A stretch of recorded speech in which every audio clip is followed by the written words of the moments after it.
نحمدہ و نصلی علی رسولہ الکریم اما بعد۔ توکل کیا ہے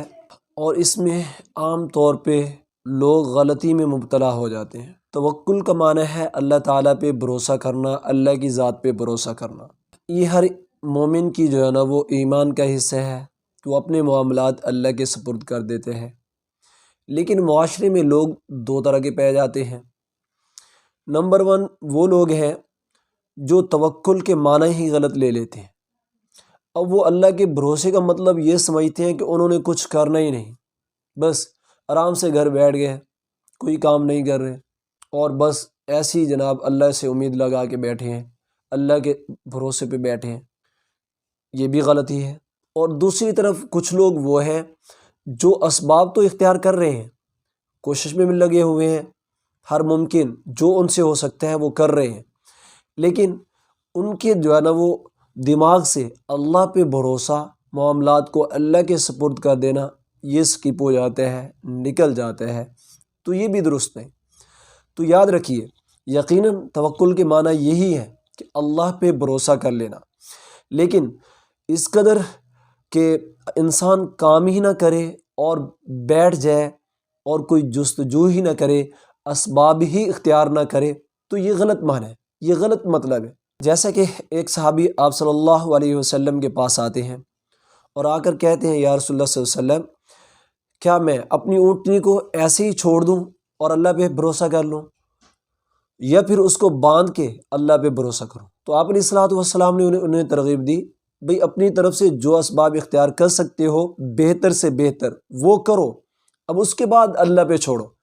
چنانچہ اونٹنی کو پہلے باندھو، ایک مضبوط رسی کے ساتھ اس کو باندھ دو، اب اس کے بعد اللہ پہ بھروسہ چھوڑو،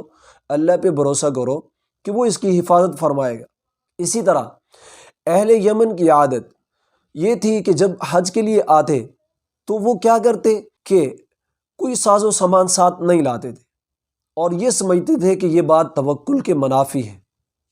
نتیجہ کیا ہوتا تھا کہ یہ لوگ مکہ میں پہنچتے ہی آ کر مانگنا شروع کر دیتے،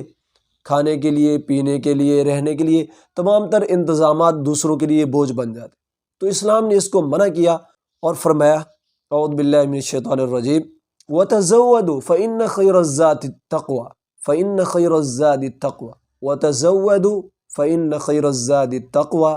فرمایا کہ تم اپنا توشہ سفر لاؤ، اپنے ساتھ اسباب لاؤ، اب اس کے بعد تقوی اختیار کرو۔ تو اسباب کا اختیار کرنا یہ کوئی توکل کے منافی نہیں ہے، جو ہم سے ہو سکتا ہے وہ ضرور کریں۔ ایک آدمی ہے، بیمار ہے، اب وہ دوائی نہ لے اور ایسے پڑے پڑے جو ہے نا وہ تڑپتے تڑپتے اللہ کو پیارا ہو جائے، ایسا نہیں، بلکہ ہمارا مذہب کہتا ہے، اسلام تعلیم دیتا ہے باقاعدہ کہ تم پہلے کیا کرو، دوائی لو، اسباب اختیار کرو،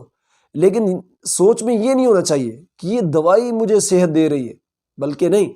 ذہن میں یہ ہونا چاہیے، سوچ میں یہ ہونا چاہیے کہ یہ دوائی،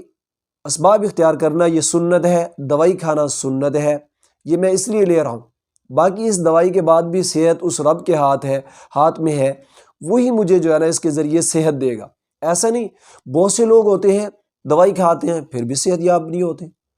تو مطلب یہ ہوا کہ اسباب اختیار کرنے ہیں، لیکن ان اسباب پہ نظر جو ہے نا وہ نہیں ٹک جانی چاہیے، بس انہی کے اندر منحصر نہیں ہو جانی چاہیے، بلکہ ان اسباب کے بعد بھی نظر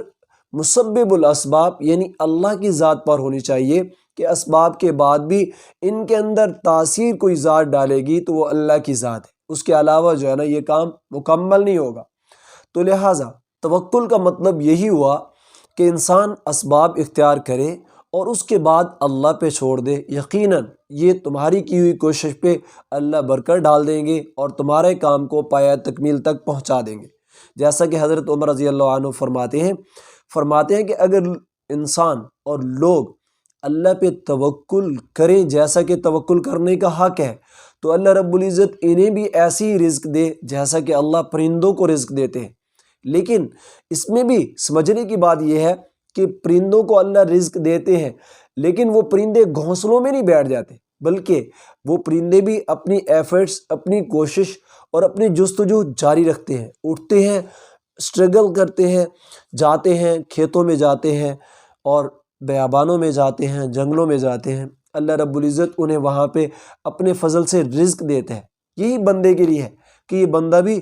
جستجو کرے، پھر اس کے بعد اپنے رب پہ بھروسہ کرے۔ یقیناً رزق کے سارے اسباب اسی کے ہاتھ میں ہیں، اور یہ چیز انشاءاللہ کام کے اندر تاثیر اور برکت کا باعث ثابت ہو۔